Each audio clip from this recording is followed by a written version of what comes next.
எல்லே இளங்கிழியே இன்னம் உறங்குதியோ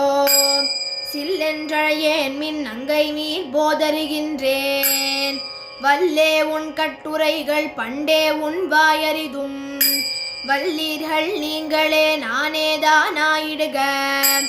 ஒல்லை நீ போதாய் உனக்கென்ன வேறுடையை எல்லாரும் போந்தாரோ போந்தார் போந்தென்னிக்கொள்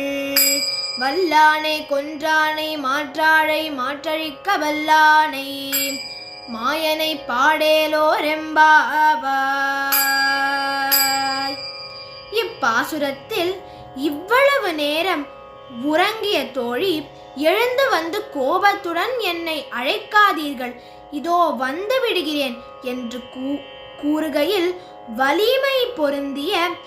குவலயா பீடம் என்ற யானையை அழித்தவனும் எதிரிகளை வேட்டையாடும் திறன் கொண்டவனுமான மாயக்கண்ணனை வணங்கி மகிழ உடனே வருவாய் என்று அவளை அழைக்கிறாள் ஆண்டாள்.